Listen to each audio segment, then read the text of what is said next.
Welcome everyone to the People's School for Marxist-Leninist Studies.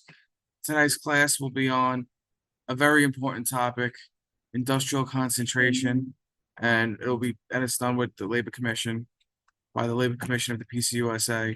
And of course, tonight is Tuesday, October 8th, 2024. A few reminders before we begin. The People's School for Marxist-Leninist Studies is a PCUSA sponsored school, not a party school. So this allows us to have a wide range of discussion on various ideological ideas. So what we'll be learning tonight, first, we'll have a quick slide on what is industrial concentration, and then we'll have some excerpts from The Bolshevization of the Communist Parties by O. Piatnitsky. This will be on.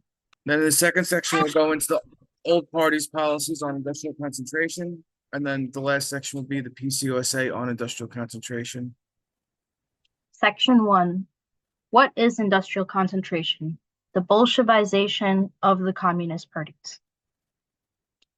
Industrial concentration is the method, style, and content of the work of a communist party. Its aim is to bring the working class and its basic sectors forward as the class-conscious leader of all the people's struggles for peace, democracy, full equality, social progress, and socialism. Its aim is to build the influence and membership of the party in the labor movement and among the working class, especially industrial workers and those in the key industries. The fundamental purpose of our policy of industrial concentration is to win the workers in the key industries, the industrial proletariat, to the ideology of socialism. This policy, more than any other we may pursue, brings us into the sharpest clash with the giant monopolies that rule America, for it is the most effective challenge to their power. Without the industrial proletariat, no meaningful reforms can be won, let alone the socialist revolution to which we are dedicated. Bolshevik party structure. In Tsarist Russia, there were no elections or election campaigns up to 1905, although the municipal and county councils, the Zemstvos, and City Duma were elected bodies. Neither the peasants nor the workers participated in the elections. After 1905, when the State Duma was created, the workers were given special voting conditions, labor curias being created, and the workers voting in the factories and mills. All the parties in Tsarist Russia up to 1905 were illegal, and the absence of elections, and this is of chief importance, the correct attitude of the Bolsheviks towards the structure of the party. They recruited into the party the workers of the factories, created political and self-education circles for the factory workers, gave rise to these special forms of the Bolshevik Party in Tsarist Russia. The illegal condition of the Bolshevik Party prompted it to establish party groups in the factories, where it was easier and more convenient to work. The party structure of the Bolsheviks thus began with the factories, and this yielded excellent results both during the years of the reaction, after the February Revolution, and particularly during the October Revolution of 1917, the Civil War, and the Great Construction of Socialism. During the reaction following upon 1908, when in places the local party committees and the party leadership, the Central Committee, were broken up, there still remained in the factories and mills a certain base, small party cells which continued the work. After the February Revolution, when the elections to the Soviets of Workers' Deputies were held, the factories and mills also served as the basis for the elections.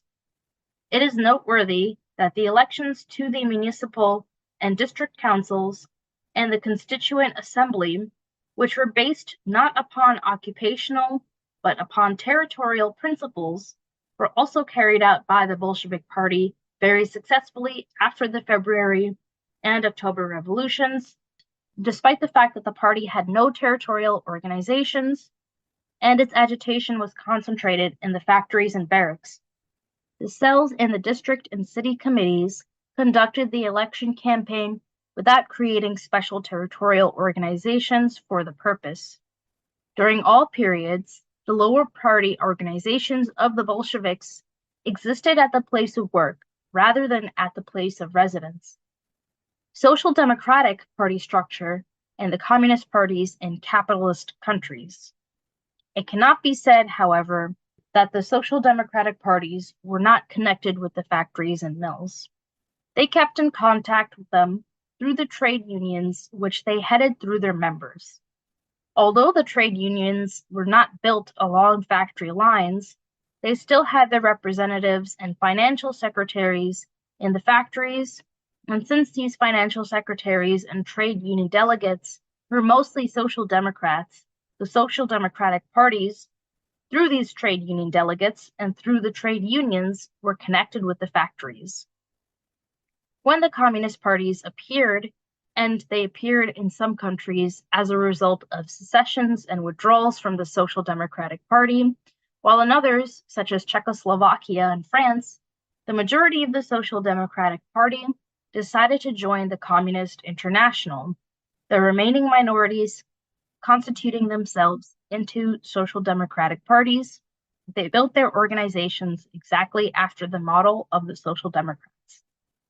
Despite the fact that the Communist parties, from the very moment of their inception, aimed at an entirely different objective to that of the Social Democratic parties.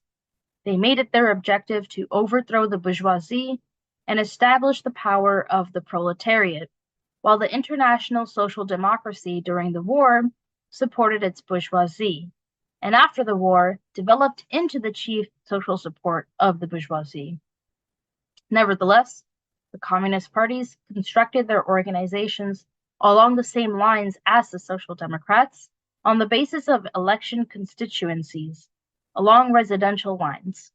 In addition, it must be said that they did not have their trade union organizations, and where they created their own trade unions, the latter did not, and do not, to this day, have firm organizational connections with the factories. The organizations of the Communist parties in the capitalist countries were built without permanent organizational connections with the factories. Such is the principal defect in the structure of the Communist parties, which must be clearly and sharply stressed by the teacher in the party schools. The Communist parties have different tasks, yet they built their organizations along the same lines as the Social Democratic parties. While the Social Democrats are connected with the factories through the trade unions, the Communist parties do not have even such connections with the factories. This is true of even those Communist parties which strongly influence the red trade unions, the Communist parties of Czechoslovakia and France. The Communist parties, immediately after their formation, took over the organizational forms of the Social Democratic parties because they did not know of, they were not familiar with, the peculiar Bolshevik forms and methods of party structure. However, during the war, and immediately after it, the factory workers in many countries appointed revolutionary representatives. In Germany, these representatives played an important part in the big strikes conducted during the war.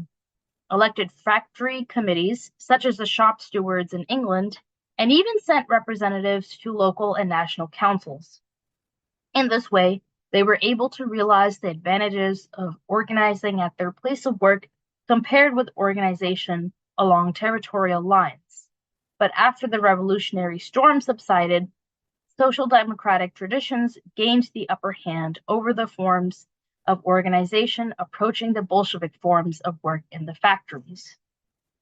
This is the main reason why the Communist parties, especially the Middle and Lower Party, and the revolutionary trade union organizations and cadres, which are actually carrying out most of the party and revolutionary work, rejected at that time the nearly Bolshevik methods of work in the factories, and are now resisting the adoption of these methods, despite the fact that their superiority to the social democratic methods has already been proven.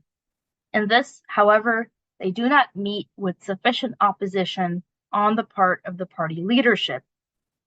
That the absence of party organizations in the factories strongly affects the work of the Communist parties is shown by such an example, for instance, as that of Germany in 1923, when the party failed to utilize the revolutionary situation for the overthrow of the bourgeoisie, this being due not only to the absence of a truly revolutionary leadership, but also to the absence of extensive and firm connections with the workers in the factories, factory cells, and street cells.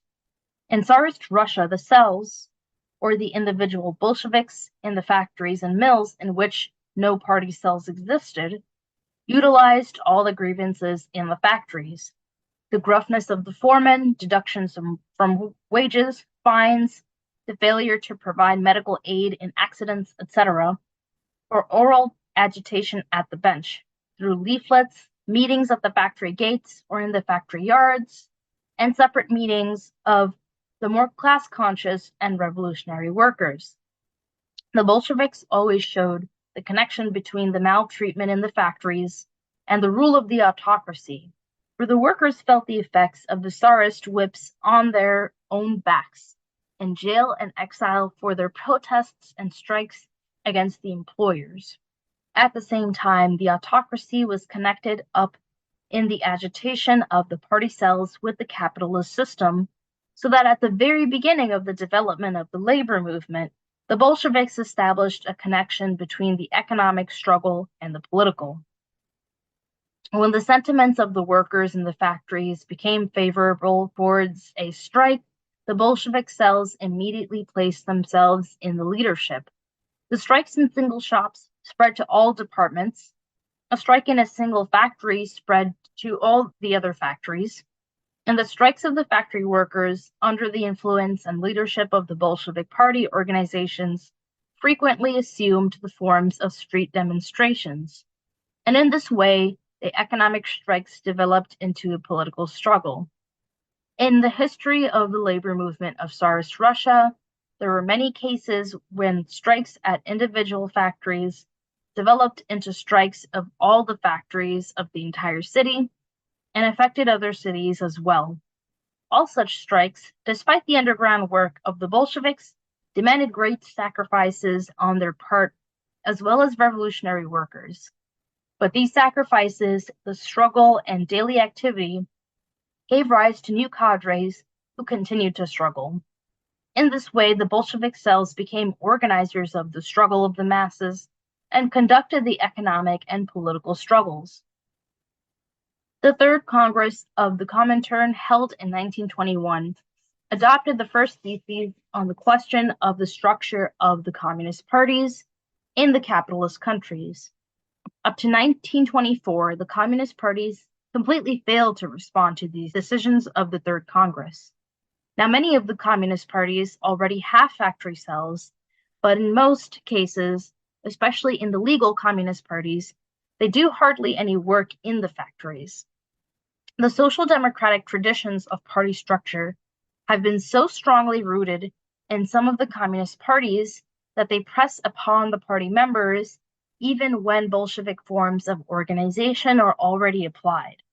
Factory party cells already exist in many of the factories, but they are still very far from changing the method of their work. They discuss the party questions, participate in the campaigns for the election of factory committees, sometimes even publish factory newspapers, but they do not attend to the questions of their own factory. They do not conduct oral individual agitation in the factories, at the factory gates, in the tram car, subway, and train, while traveling to and from work. They rarely speak at the meetings held by the factory committees, which are addressed by social democrats and reformists, and where it is easier to prove and reveal their treachery. The factory cells do not direct or control the work of the communists in the factory committees led by the reformists. They leave the Red Factory committees without leadership. That is why the work of the Red Factory committees is frequently in no way superior to that of the reformist committees. The most important party and trade union campaigns are not conducted by the party committees through the factory cells.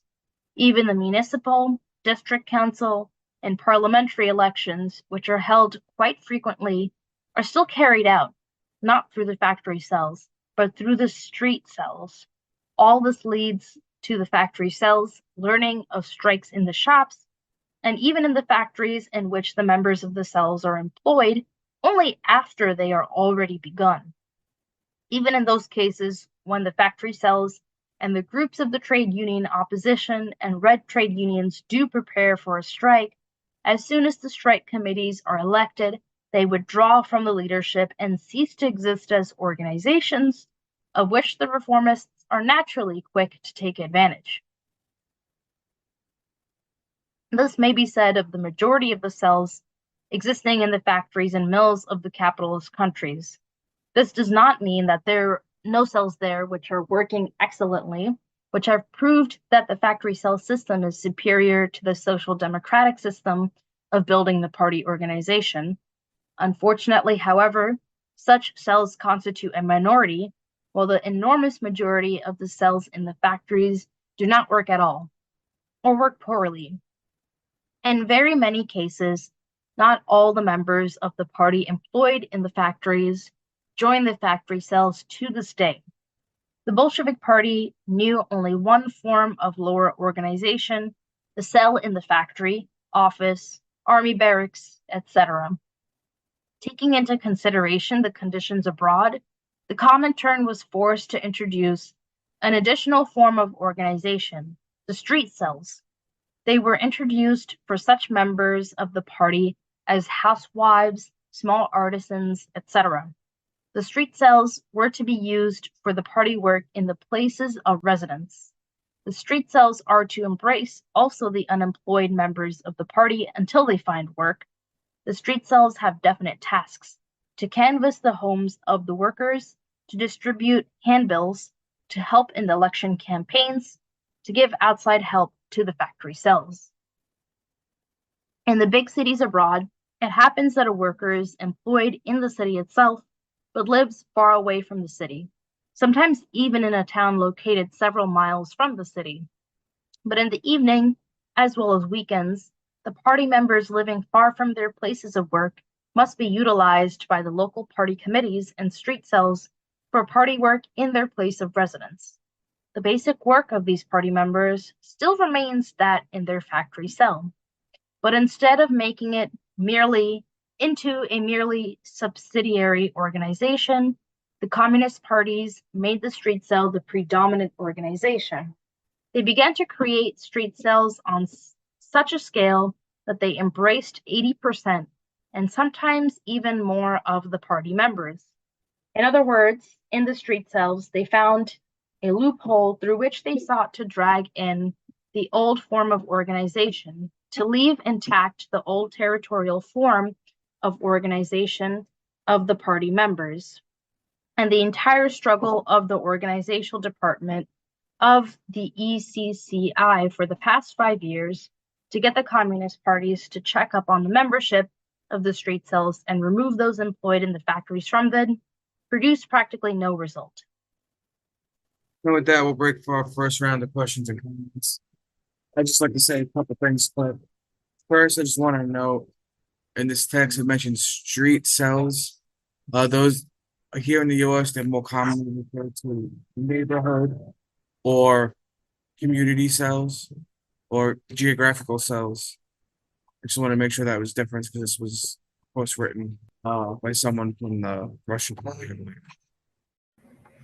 So you're talking a lot about social democrats and Bolsheviks, but I heard that the Bolsheviks used to call themselves the social democrats until, like, I don't know, I really don't know the time, but until reformists started to use that term too. So to distance themselves from the reformists, they used the term. They stopped using the term social democrats. Is that true? And if that is, when was that? I believe that it was around the time of World War I that switched. But even still, when they called themselves social democrats, the party structure that the Bolsheviks used was very different than a typical social democratic structure, which is very similar to, say, Democratic or Republican Party. Everything was based on geography. the core of a Bolshevik party is to be based in the shops, mills, and mines. All in the past, basically, especially the key industries. Of course, as we'll see when we go later on, we've expanded that a little bit because the economy in the U.S. has changed. So we've expanded it and we've used the term key industries and we've added several other industries as well to be included in key industries. Essentially, any industry that will have the biggest effect on the economy if it was to walk out on strike. Oh, thank you. Also, you said neighborhood something or geographic. What was that? That's like your regular. Well, that was the new term, but that's the term we use for street cells. That was referred to in the text. And I just want to point out that industrial concentration is what differentiates us and the so-called leftists and other groups that claim to be communist. Something that was seen recently with the strike of the longshore workers. There's a lot of criticisms that it was a purely economic strike. But as you can see in the text that we just read pulled from, it's our responsibility to educate the workers and pull them into more, include the political struggle as well. So without a vanguard, without industrial concentration, it's impossible for an economic strike to grow into a political strike. Yeah, when we're talking about geography, everyone, I think it might make a little bit more sense, like borders, political borders of the country, of the county that you live in, of the state that you live in. That's what it's talking about when it comes to geography. When you look on a map, you'll see like some borders of states follow rivers, that sort of thing. Thank you. And something else that was brought to my attention earlier today. There are groups on the left that claim to be Marxist, that even use imagery from the Soviet Union, writing papers attacking the idea of the industrial proletariat as if it's something that doesn't exist or is not important. When we see that that's how the Bolsheviks won. They try to use that the majority of the workers worldwide are industrial. That's why it's not important. But the majority of the workers in the Tsarist Russia were not industrial. But it still was a decisive factor. And if that wasn't true, if it wasn't important, and the industrial proletariat wasn't important, then why would Biden have blocked the railroad strike 2 years ago? Why was there a backroom deal that ended the port strike last week? Why was there constant attacks against the UAW and the Teamsters last year when the Teamsters were threatening to strike and the UNW was on strike? The bourgeoisie sees the importance of these industries and how it'll affect them and their power. But yet, many that claim to be Marxists don't see it. Yeah, I'm lucky because I can just reread the slides, but I guess, is it possible to create a factory cell without a union that factory has? Or did even the Bolsheviks practice that during that time? I mean, I don't know for sure on the Bolsheviks, but of course it's possible. Because it's a factory cell or an industrial cell or shop cell, really. That's a concentration of party members within a specific workplace. So of course you could have that without it being unionized. And if it's not unionized, that would be a core group of workers to unionize and organize the workplace. So yeah, absolutely it's possible. And of course it had to happen in the past because we wouldn't have had the CIO if it didn't. General Secretary Joyce, your hand just went up. You have the floor. Oh, just another question, following up on Comrade. Do we know anything about any statistics on what percentage of factories were unionized at the time of the Bolshevik Revolution in Russia? Was it more than the United States at the same time or less? If you read Bolsheviks in the Tsarist Duma, Budayev kind of goes into how the trade unions were under constant attack in Russia. I'm gonna I think it was probably not a significant amount were actually unionized, but he gave examples of where the workers had to organize a union like 3 times in a single day, because the government would basically outlaw it. They'd go back to the whatever government office handled it, re-register it, have their union. But of course, in I don't think in any situation where they did have a union, the factory had to actually honor any contract that they could fight for, because they didn't have any enshrined rights. And so it was always a battle through the whatever court system they had at the time, in order to get any type of gain. And it was purely down to, if you don't pay us this rate, we're not working. So even when there wasn't a contract, it was that type of situation. Thank you. What did you say that other Marxist groups don't recognize again? The importance of the industrial proletariat. What do those groups say is the important revolutionary element? Many say it's the lumpen proletariat. The article I saw today, the informal workforce, or the case here in the US for that would be the gig workers. But they have really no control over anything that would economically affect the country. Yeah, the lumpen, and then also some people who had left the PCUSA said that it was actually the professional managerial class was the revolutionary. We can see that that's ridiculous, but there is a real current that thinks that these forces that are disconnected from any type of work at all are somehow going to lead a revolutionary struggle. Thank you. General Secretary Joe, you have the floor. Yeah, generally, when you see these groups abandon the working class, they either go for lumpen proletariat, or now we're seeing PMC. The other big one is the students and the intelligentsia. A lot of New Left, I think, kind of post-Frankfurt School type groups go for that as well. Thank you, General Secretary Joe. Can we get the slides back up? We'll move on to our second section. All right. So early organizations with the Communist Party USA came out of both Tuel and the earlier syndicalist movements. And so from William Z. Foster, from Party Industrial Methods and Structure. In carrying out our industrial work, we must clearly in mind the 4 stages outlined above: shop nuclei, trade union fractions, Tuel, progressive bloc. Only by doing can we really carry out our program successfully. The shop nuclei are our basic contacts with the masses of workers, organized and unorganized in the industries, and they will serve for the initiation and carrying out of various movements to unite the workers in struggle against the employers. The party trade union factions are consolidation of party members in the trade unions and in the Tuel, and they are the basic instruments for the carrying out of party policies in these organizations.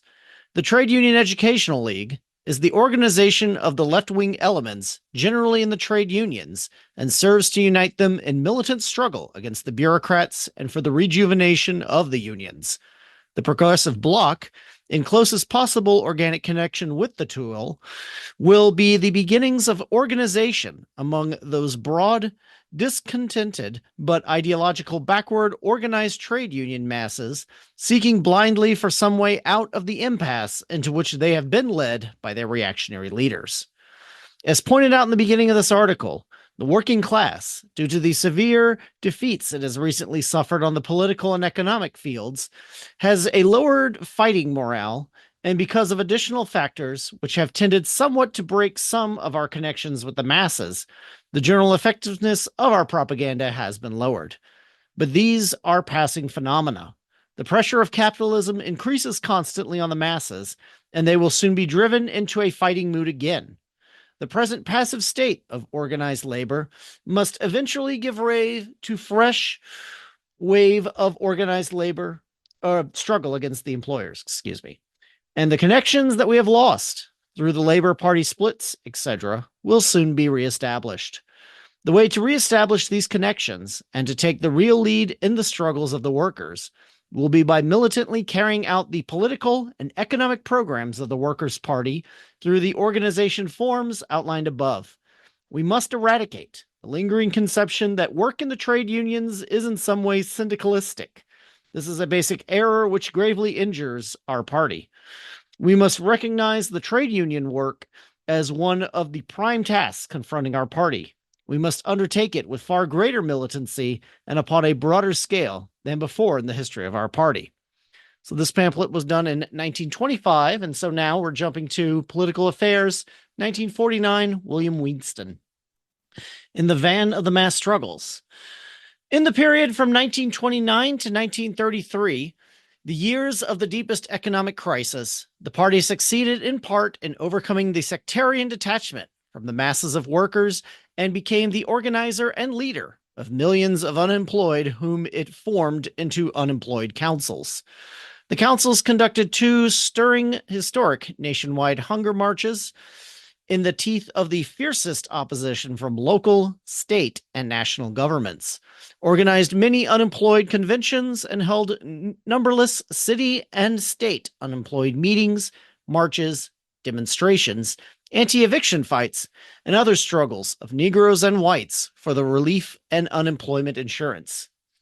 Now it must be said that the party, since its very formation, had at each of its conventions spoken of and passed resolutions on the importance and necessity of shop work.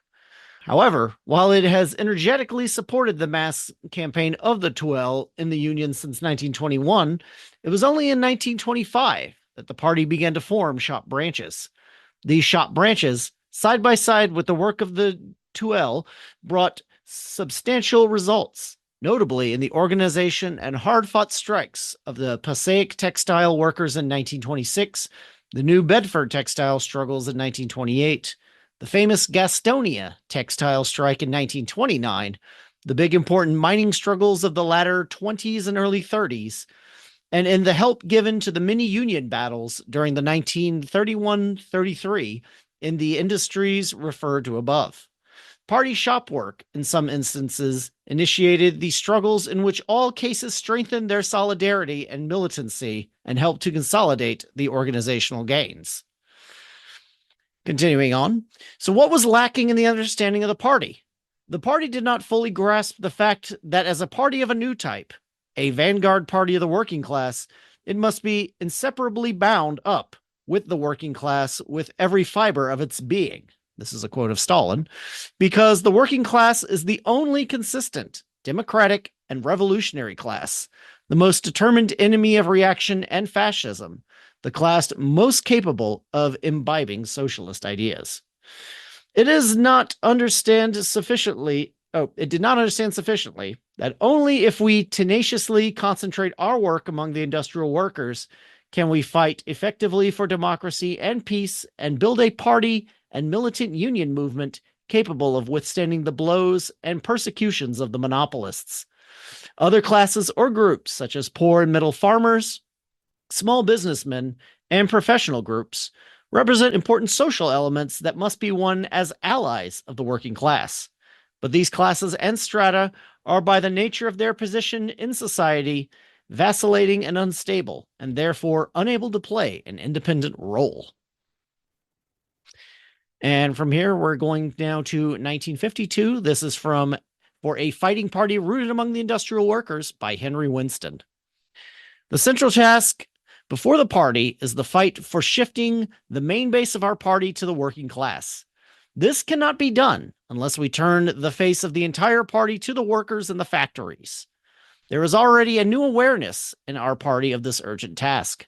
Every single state convention and scores of comrades in the pre-convention discussion have given major attention to this question. We must transform this new awareness into deeds. What is the essence of a concentration policy?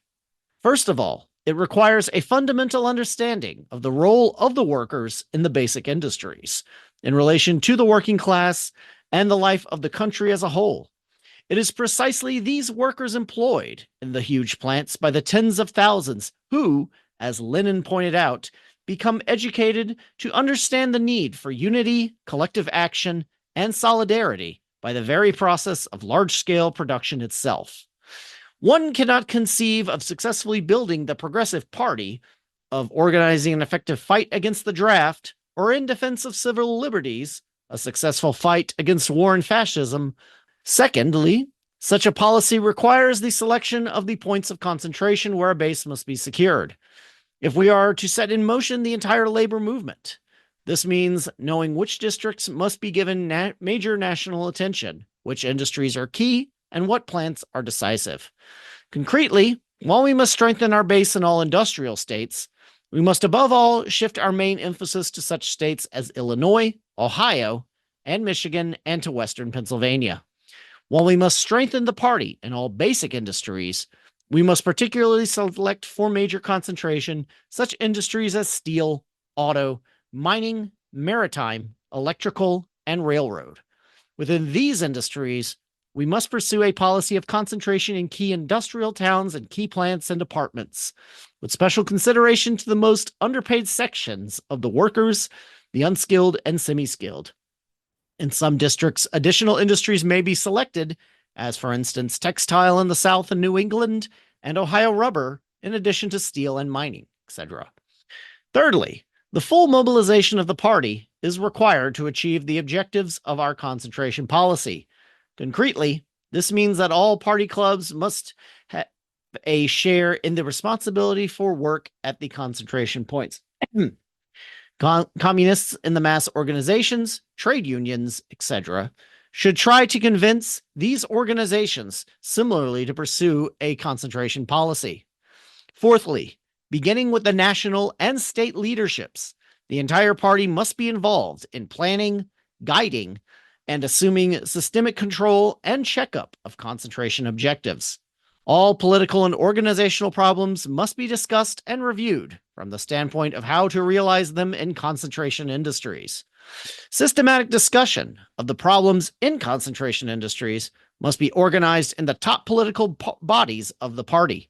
Our leadership must be unsparing in the allocation of capable forces, finances, literature, and other material assistance. And so this next part is from the Gus Hall years. This was from a study course on the Communist Party, the working class, and industrial concentration. So, policy of concentration, key to winning working class base and building the party.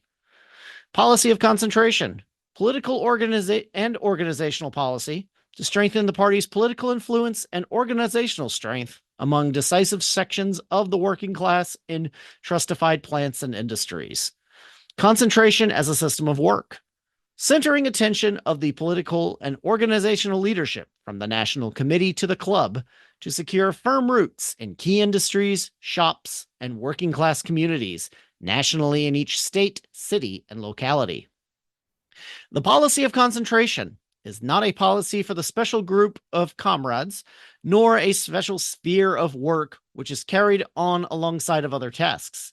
There must be no counterimposing of industrial concentration as one specific activity to other mass activities. Winning the workers in the big shops and working class communities is a political task.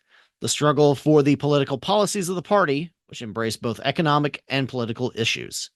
Industrial concentration must be the heart and core of the work of all party organizations and all party leaders. Moreover, it cannot be successful unless the main leaders of the state, county, section, and shop place concentration in the very center of their daily work, give it direct and constant attention, and set the pace for other comrades to follow. Policy of concentration demands selection of key industries, shops, and working class committees for consistent attention and work by the party with clear understanding why these points must be strengthened to move forward other points, other sections of the working class. And as a subnote, explain why a particular industry or shop selected in your state and locality in light of conditions in state and position of the working class. For 3, objective of concentration today as compared to concentration policy developed in 1933. A, an open letter issued by the Extraordinary Party Conference of July 1933 aimed to break the isolation of party from workers in key shops and industries, to organize the unorganized on the principle of industrial unionism in the trustified industries. Important advances made.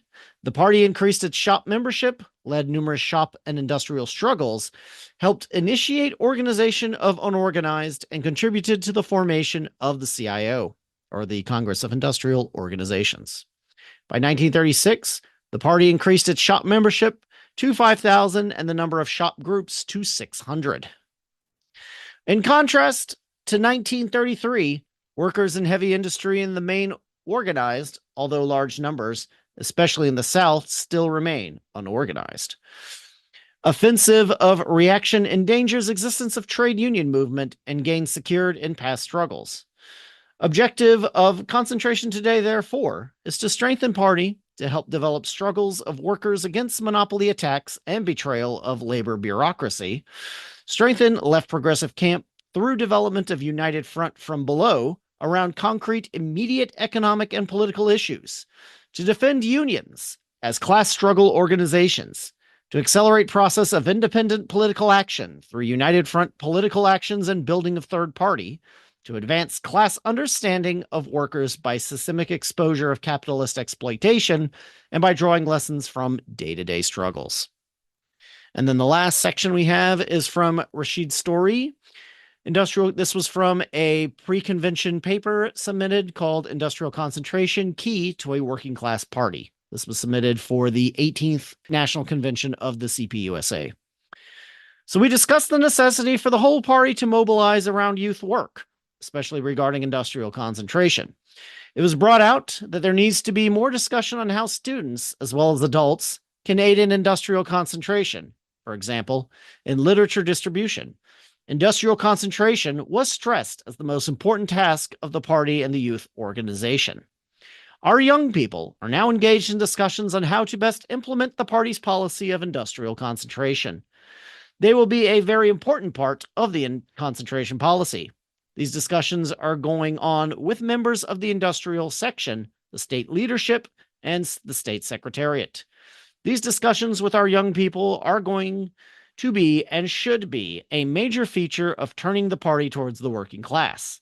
The practical experience of our young people in the ranks of the working class will strengthen these young comrades ideologically, will help them in the fight within the growing democratic youth movement, will help them in the ideological struggles with those who are distorting the concepts of Marxism, will enable them to participate much better in the entire development of an advanced force within the development of a youth movement that is democratic in character and will open the road to a greater role that the party can play in this vital field of social struggle. The theme of this convention is Build the Party of the Working Class, all out for industrial concentration. We should therefore center our discussion in this panel on how to strengthen the party to carry out its function as stated in the draft main political resolution. The party exists to lead the working class in the fight for socialism, and in order to make this possible, to fight for the vanguard role of the party, to fight always for a class point of view and for the injection of that point of view into all struggles. This objective has always been before our party, but has been placed before us more sharply since the January 1966 National Conference of our party, when Comrade Gus Hall stated, "The future, and I mean the immediate and the long-range future, of all social progress, the future of the left upsurge, the future of our party is decisively bound to this question. All subsequent developments in the struggle for peace, for civil rights, as well as in the youth upsurge, will in a critical measure be determined by what the working class will do, how it will react to the coming events. The position of the working class does not necessarily determine how the struggles and movements will start, but it will determine how far they will develop, how much and how lasting gains will be, and, above all, what the political content of the victories will be." And this was from Gus Hall, Labor Key Rorts, page 18.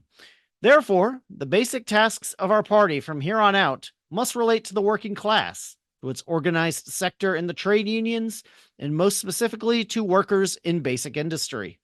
This task is inseparable from the struggles of the Black liberation movement, since the Black people, the Puerto Rican, and other oppressed minorities are an integral part of the working class and the lowest paid and most discriminated against within the ranks of the organized and unorganized. And with that, we'll break for our next round of questions and comments. So definitely in doing research for this, it definitely seemed like there was always a question within the CPUSA ranks and leadership of how do we implement this industrial concentration policy. And it could vary given what were the events of the day going on. And especially the last section we had read in that section was mostly talking about New York State for that. But it was quite interesting, I think, to see how they were grappling with the question. Thank you, General Secretary Joe Washington. You have the floor. Yeah, I noticed we read from authors on either side of McCarthyism. We had Foster before McCarthyism, and then, Winston and Hall after.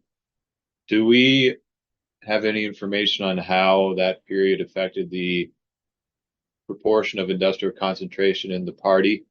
In other words, did McCarthyism lead to a rebalancing of, industrial workers versus students versus retired, et cetera?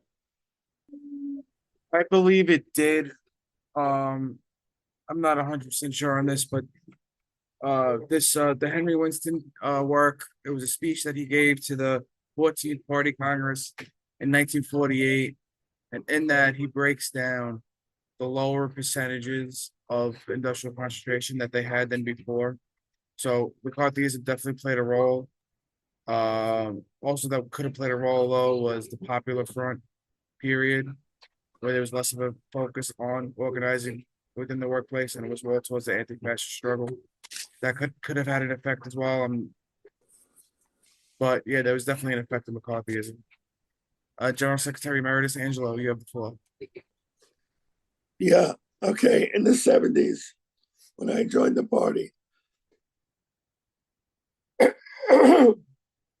was definitely industrial concentration. We had about 25,000 membership total in the party in the 70s, which was the largest group in the whole left. Even though we were struggling in the Vietnam War, a lot of young people came in into the left movement. Of those, only a certain percentage joined the Communist Party. I'll give you an example. At Wagner College, where I was at, the anti-war movement was very strong on the campus. There was only one person in the party, me. And it's interesting that as time went on, they all drifted away. I think that's symbolic of something. But we were told to join unions, join jobs that are connected with unions. And we had a group called Trade Unionists for Action and Democracy, which is similar. They put out a publication Labor Today. And so we were all members of that. I don't know if I'm answering your question, but it was a different, we had very, very few anarchists in the party at the time, unlike now. I think the people that are coming to us are still anarchists, in my opinion, ideologically. I don't mean any other way, but I mean ideologically. For example, one person just called me today, I'm not going to mention the name, that questioned our position on the Middle East. Our position was a communist position, and these people that come to us are not communists, so they find it alien. So I don't know if I answered your questions. Yeah, I don't think anybody with the question was whether the industrial concentration policy was in effect. I think the question was more along the lines that what effect did McCarthyism had on the percentage of the workers within the basic industries. Well, I came in after McCarthyism. All right. And I came in the 70s. Yeah, I just we were talking about it, but I just kind of want to get it more explicit. Why is industrial concentration so important to a communist party? To me, it seems as though the industries that we're focused on have some elements of fixed capital. So it's a manufacturing hub which cannot be easily picked up and moved to somewhere else. So like if you have a strike in a service industry, like a Starbucks or something, well, there's Starbucks in every corner. You can go around the corner and get Starbucks. But the reason why industrial concentration is so important is because it can actually, if an organized communist party can actually get in there, then you can actually grind the gears of the economy. And that's the reason why we're focused on the areas of steel and all that other type of stuff. Am I correct in that? Basically, yes. Just to give a quick example, imagine if we had a large concentration within the port workers here in the East and Gulf Coast ports, and we were able to successfully turn that economic strike into a political strike as well. The entire country would have gone ground to a halt. So that's why industrial concentration is so important. National Chair. Yeah, although our movement is probably almost the weakest it's ever been globally, there's still some countries in the world where the communist parties are strong enough, in particular regarding ports as well. We've seen in some countries where the trade union movement has done what has said. And I wanted to answer the question and then also respond to Angelo and then ask my own question. But yeah, basically the results of the McCarthyism was the destruction of the party. And then in 2024 versus 1960 America, a lot of our industry has left as well. It didn't go too far though, comrades. I live on the border, and guess what? It just hopped the border. It's right there. I think the comrades have identified why would we go to those places versus like a Starbucks, although we want to hit everywhere. I think this was already explained, but that's why we work with the proletariat, because basically in today's terminology it would be the essential workers. And why does the Communist Party work with trade unions, and why do we do this? Lenin said the unions are the schools of socialism. Something I was reading about that relates to what I was asking, was in regards to how industrial workers can help with any kind of work that we do versus non or light industry workers. An example I would couple up is something I've just been looking up in recent time. It's called the Beijing Hankou railway strikes of 1923 during the early parts of the Chinese Communist Party's work building their own party back then.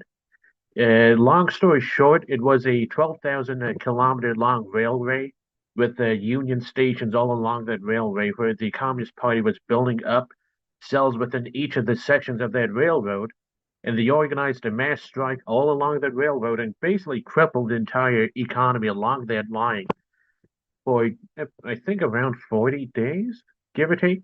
But it basically had like 20-something thousand railway workers completely cripple entire warlord's economy, and it caused mass 60 reprisal, seconds. a whole bunch of other stuff. But it's a good example of what can happen if you actually do have an industrial organization. So before the McCarthy period, the party was basically just starting to get industrial concentration underway, because the party here was much like the parties that Piatnitsky was discussing. And so it wasn't really until Foster came into a leadership position within the party that industrial concentration was a major factor within the party organization, among other people.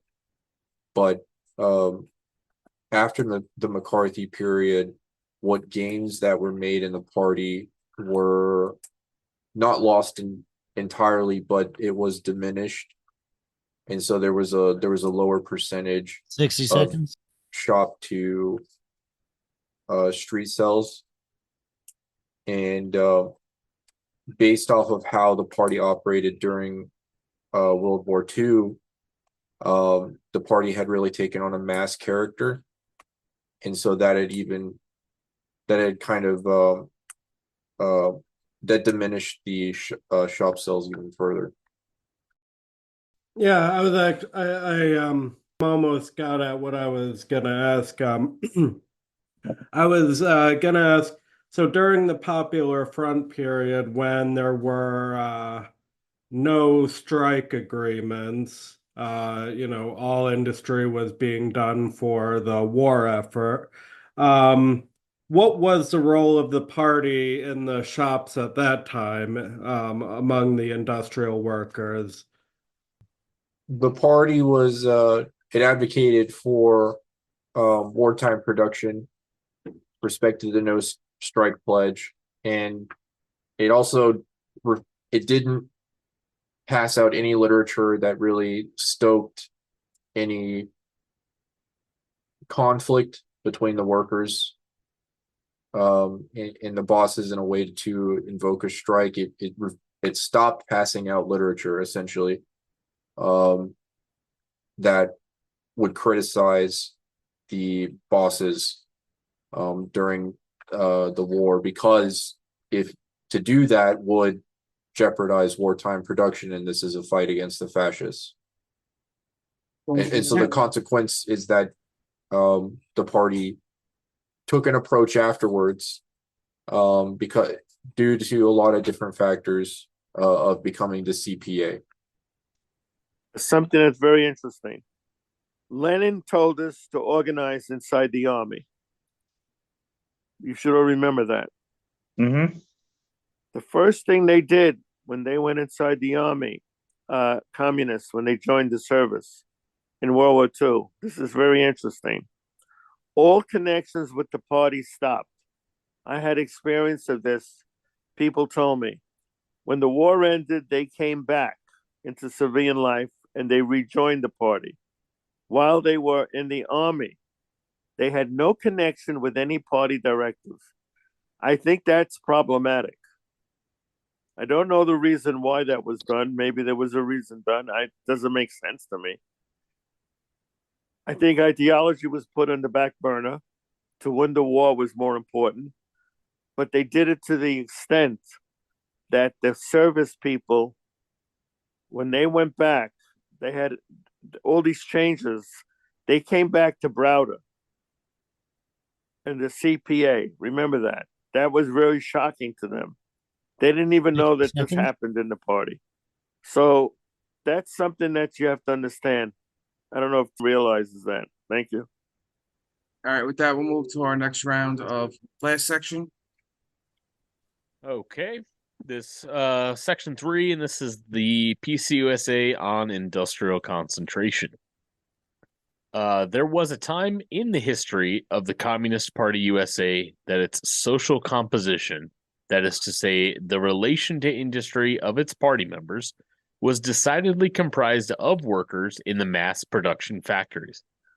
It's here where there is a militant attitude of the workers who recognize the power they wield in their large numbers. These workers are the most decisive elements of the working class.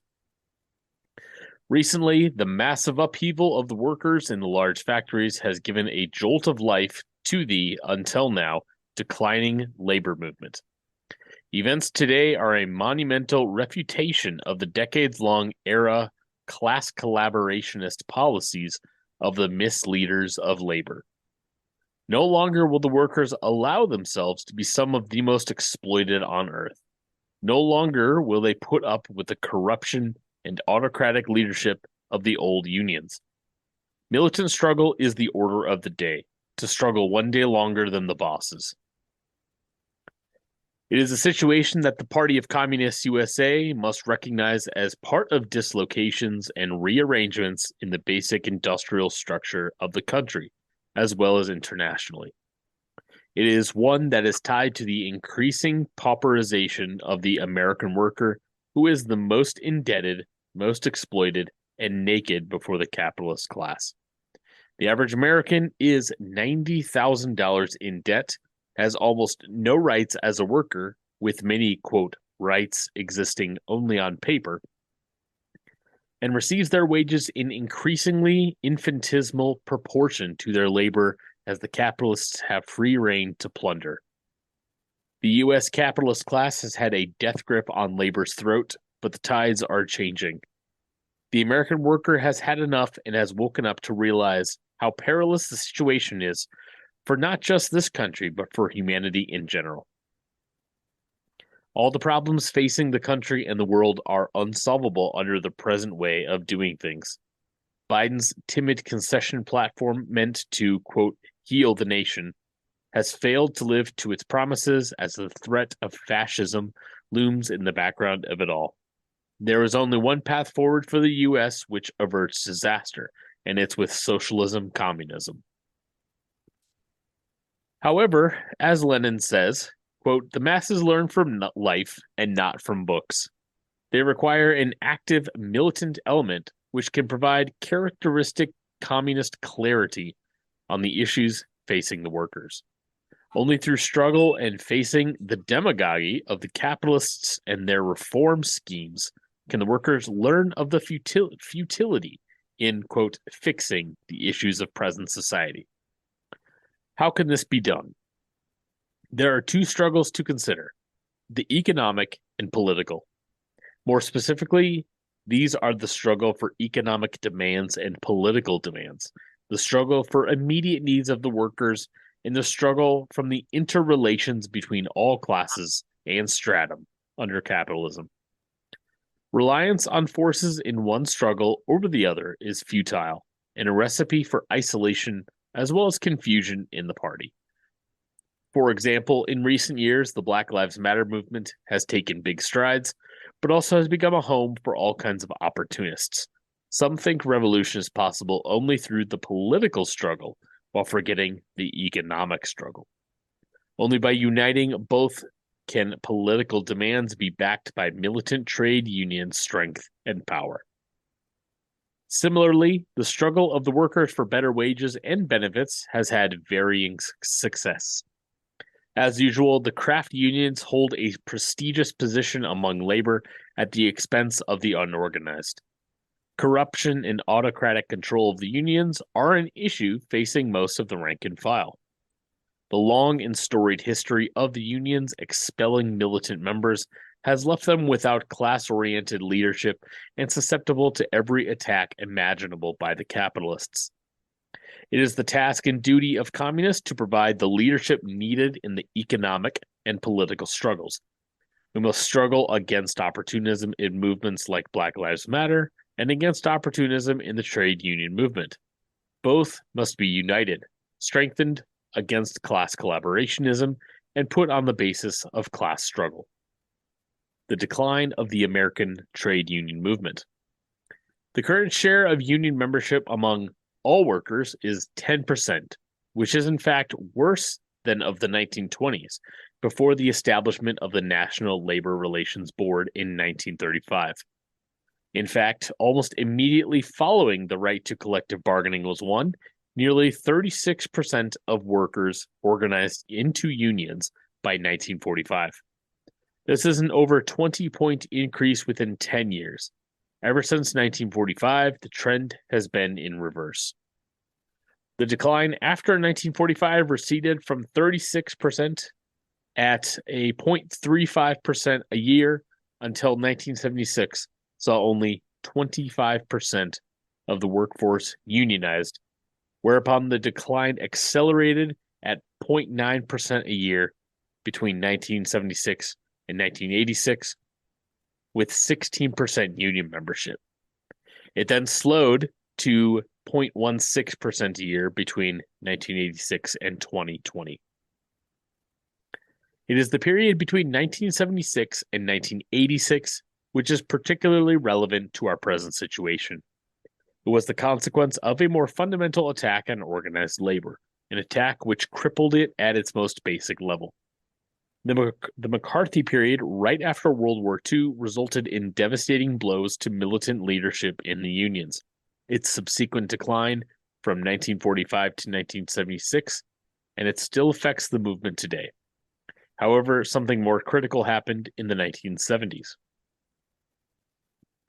Capitalism experienced a monumental change in the structure of production internationally. Brought on by a crisis of profitability, production moved away from areas of historic concentration, i.e., developed labor organization. At the same time, another kind of crisis was happening in the People's Republic of China. Mao had died and was succeeded by Deng Xiaoping, who maneuvered the PRC into accepting investments from the profit-hungry capitalists in exchange for them to build their industries in the PRC.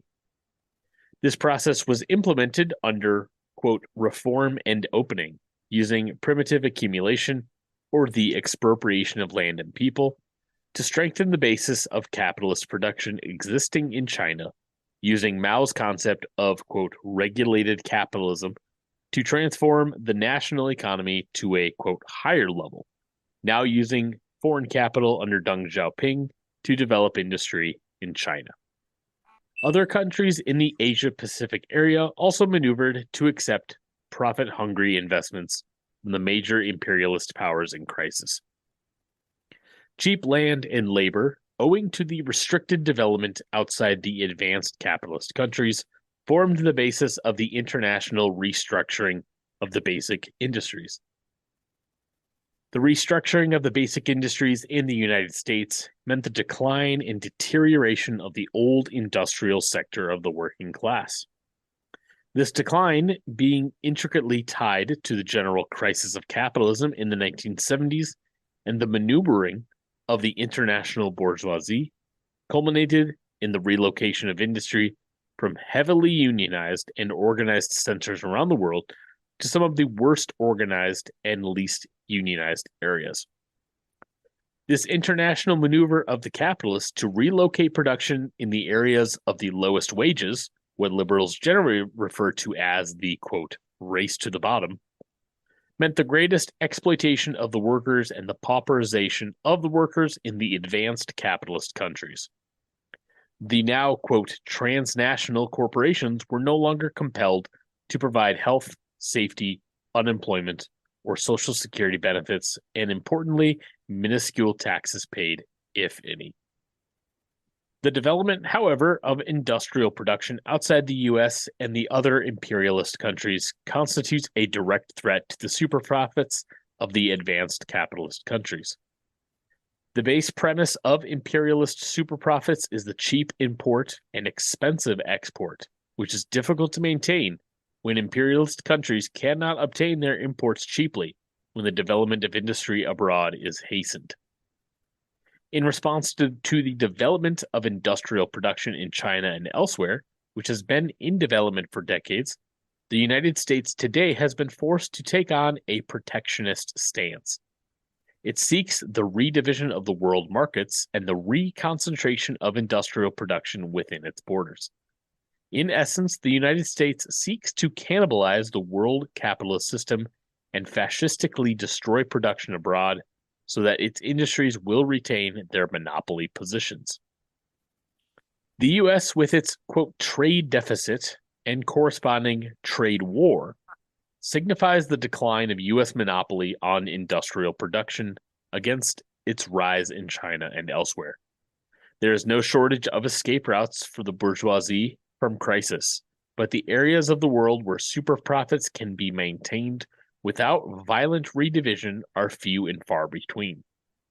This is why the U.S. bourgeoisie are ready to declare war on the PRC, and why they have cultivated fascism in Ukraine to fight Russia. All of this ultimately necessitates the organization of labor and the leadership of communists in the coming struggle.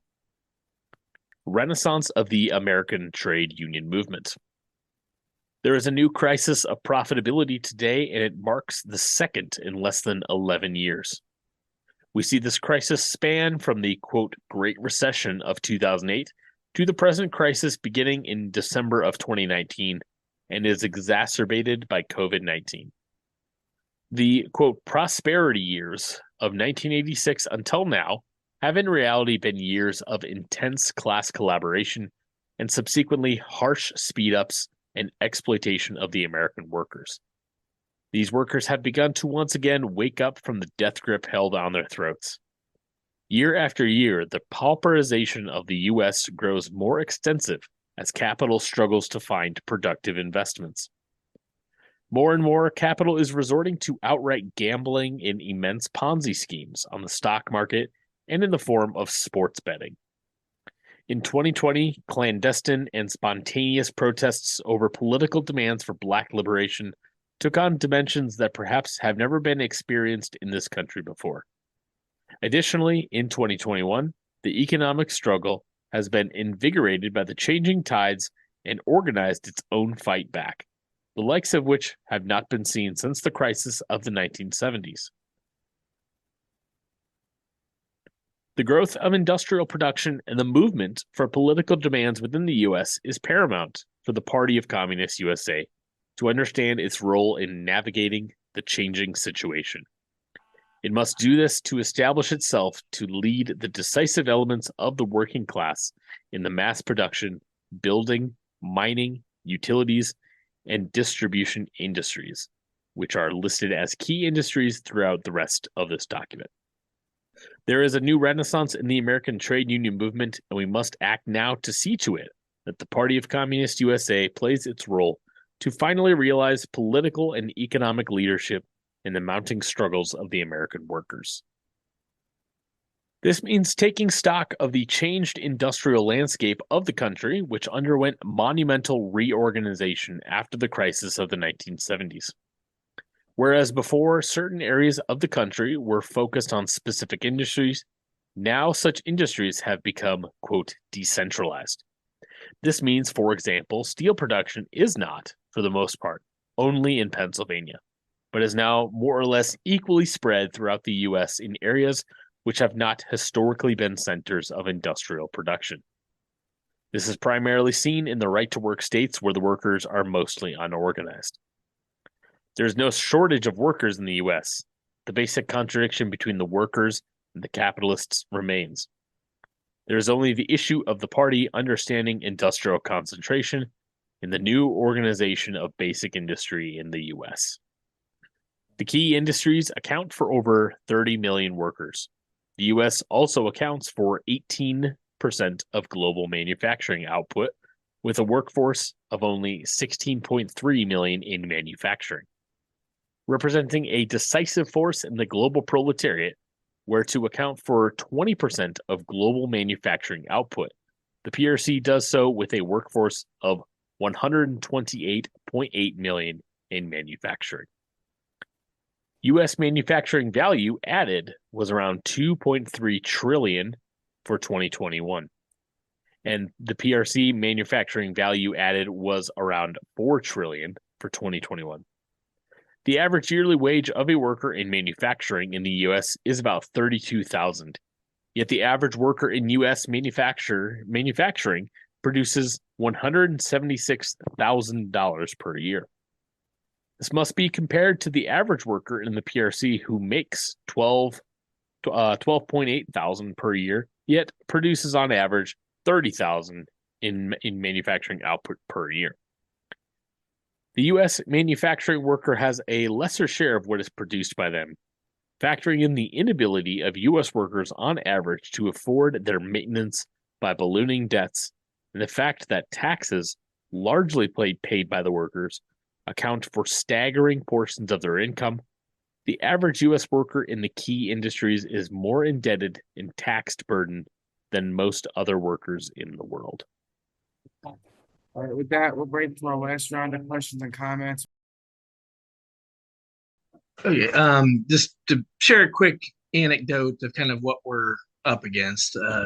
A guy I've known for a very long time is a regional organizer for the ASF CME, and we were talking politics a few years ago, and I was talking to him about just how kind of useless the Democratic Party is, and is there a way to, as a union organizer, what are you doing about this? And he delivered the line that the Democratic Party has delivered earth-shattering wins for working people. And Like that's the kind of that is a lot of the folks in union leadership these days.